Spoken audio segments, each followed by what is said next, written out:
সকাল সকাল চলে আসলাম রান্নাঘরে। আজকেও আবারও আমি রান্না করব খিচুড়ি। তো খিচুড়ি রান্না করার জন্য সব কিছু গুছিয়ে একেবারে চুলার কাছে বসে পড়েছি। চুলার আগুনটাও আমি ভালোভাবে জ্বালিয়ে নিলাম। হ্যালো এভরিওয়ান, আসসালামু আলাইকুম। আশা করি সকলে অনেক ভালো আছো। আলহামদুলিল্লাহ, আমিও ভালো আছি। চলে আসলাম আবারও একটি নতুন ভিডিও নিয়ে। আশা করি সকলে পাশে থাকবে। আমরা যেহেতু গ্রামের মানুষ, গ্রামে সাদাসিধেভাবে জীবনযাপন করে থাকি। তো এই সাধারণ জীবনযাপনের কিছু কিছু অংশ তোমাদের সাথে তুলে ধরার চেষ্টা করি। আর এই সাধারণ জিনিসগুলোই তোমরা অনেকেই অনেক পছন্দ করে থাকো। এদিকে আমি খিচুড়ির জন্য চুলায় পানি বসিয়েছি, তাতে হলুদের গুঁড়া লবণ দিয়ে আমি জাল করে নিচ্ছি। আর এখন তাতে আমি দিয়ে দেব আমার গাছ থেকে টাটকা তেজপাতা নিয়ে আসা হয়েছিল, সেই তেজপাতাগুলোই এখন খিচুড়িতে আমি দিয়ে দিব।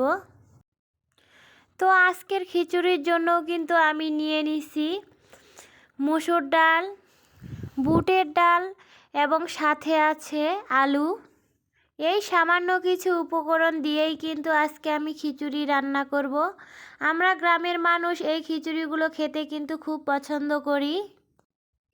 তো এদিকে আমি চালগুলো দেওয়ার পরে সবগুলো ডাল দিয়ে দিলাম। এবার দিয়ে দিচ্ছি পেঁয়াজ কুচি, তারপর আমি দিয়ে দিব কেটে রাখা মরিচ, কাঁচা মরিচ, এরপর দিয়ে দিচ্ছি রসুন বাটা, তারপর দিয়ে দিচ্ছি জিরে বাটা।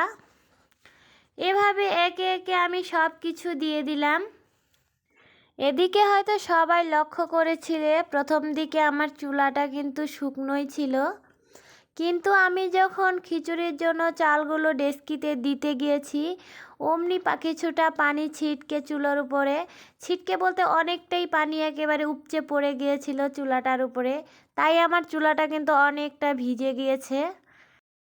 কিছুটা পানি আমার চুলার ভিতরেও পৌঁছে গিয়েছিল, তাই একটু কষ্ট হচ্ছিল চুলাটা জ্বালাতে আমার। যাই হোক, তারপরেও কিন্তু রান্নাটা সুন্দরভাবে করতে হবে এই মাটির চুলোতেই। সব কিছু দেওয়া হয়ে গেলে এবার আমি ভালোভাবে নেড়েচেড়ে ঢেকে দিচ্ছি খিচুড়িটা হওয়ার জন্য।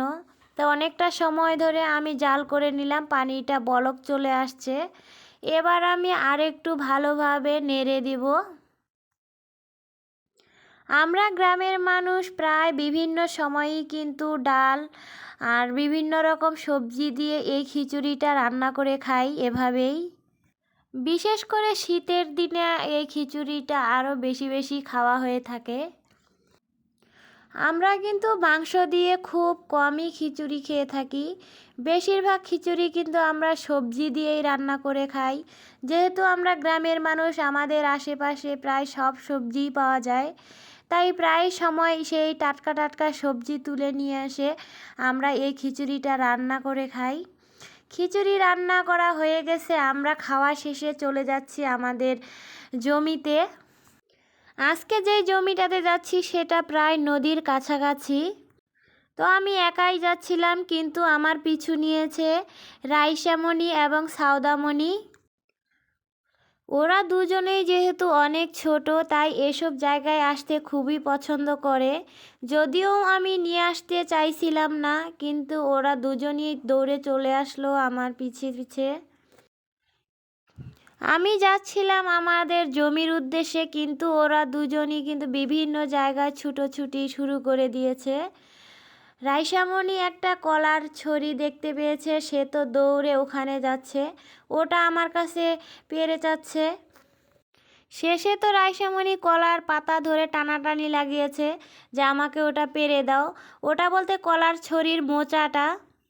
তো দুজনই খুবই লাগিয়েছে, ওটা পেরে যাচ্ছে। অবশেষে আমি ওদেরকে সেই কলার মোচাটা পেরে দুজনের হাতে দিয়ে দিলাম। আজকে আমি জমিতে যাচ্ছি কারণ হচ্ছে কিছু রসুন আমার বাসায় ছিল, সেগুলো লাগানোর জন্য। আমাদের আলুর জমির এক কোণে কিছুটা মাটি পড়েছিল, সেখানে আলু গাড়তে গিয়ে কম হওয়ার কারণে সেই মাটিটা এখনও পড়ে আছে। ভাবলাম সেখানে কিছু আমি রসুন লাগিয়ে দেই, কারণ এই সময়ে আমাদের এলাকায় পেঁয়াজ রসুন লাগায়। আমি যেই রসুনগুলো আজকে লাগাতে যাচ্ছি সেটা কিন্তু আমাদের গত বছরের জমির রসুন। সারা বছর আমরা খাওয়ার পরেও এখন পর্যন্ত রসুন আছেই আমাদের ঘরে। যদিও প্রত্যেকবার আমরা রসুন করে থাকি, কিন্তু এবার আলুর পরিমাণ বেশি করে লাগানোর জন্য রসুনটা লাগানো হয়নি। তাই অল্প একটু মাটি ছিল, সেখানেই রসুন লাগানোর জন্য চলে আসলাম। এদিকে তো দুই পিচ্চি মিলে ঘাস পাতা তুলে কি যে শুরু করে দিয়েছে। ওদের এই দুষ্টু মিষ্টি সময়টাকে ধরে রাখার জন্য আমিও একটু ভিডিও করে নিয়ে নিলাম। তো এদিকে আমি বাড়ি থেকেই রসুনগুলো সুন্দর করে এড়িয়ে নিয়ে আসছি। আর এটাই হচ্ছে আমাদের সেই আলুর জমিটা। পুরো ক্ষেতটাতেই কিন্তু আলু লাগানো হয়েছে, শুধু এক পাশে এই কর্নারটা বাকি পড়ে আছে, আলু কম হয়ে গিয়েছিল। আর আমি এটাই পরিষ্কার করব, করে সেখানে রসুন লাগাবো। আমি তো কাজে লেগে পড়েছি, মাটির উপর থেকে আগে ঘাসটা পরিষ্কার করে নিচ্ছি। সাথে তো সাউদামণি অনেক কাজ করার চেষ্টা করছে। ও হয়তো চেষ্টা করছে আমার কাজ করে দেওয়ার জন্য, কিন্তু এদিকে যে আমার কাজে দেরি হয়ে যাচ্ছে সেটা তো ও আর বোঝে না।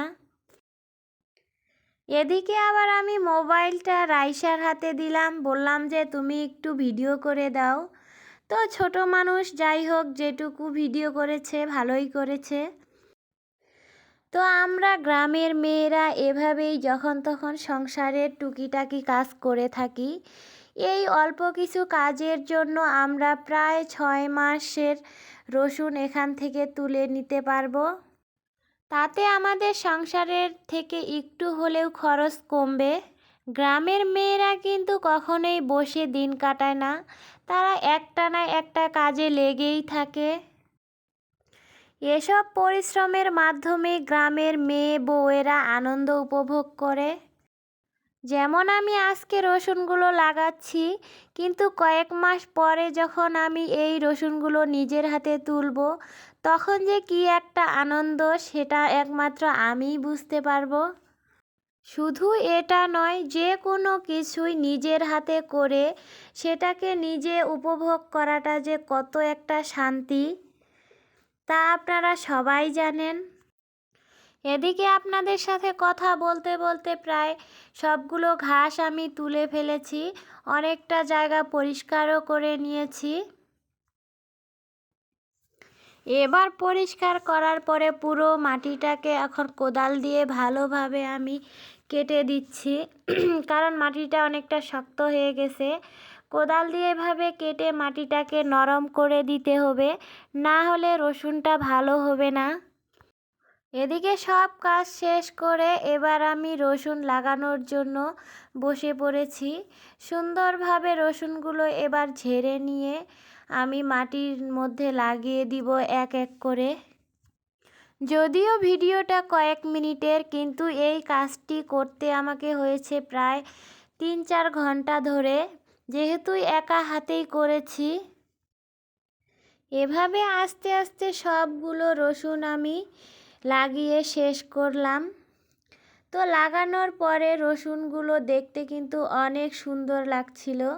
যে জমিটা কেমন দেখতে ছিল এতক্ষণ, কিন্তু সুন্দরভাবে কাজ করার পর দেখতেও অনেকটা ভালো লাগছে। এরপর আমি রসুনগুলোর উপরে 2 পা দিয়ে মাটি দিয়ে দিব সমানভাবে। যেভাবে ধানে পা দেওয়া হয় সেভাবেই আমি রসুনগুলোতে মাটি দিয়ে দিলাম। খোদা হাফেজ।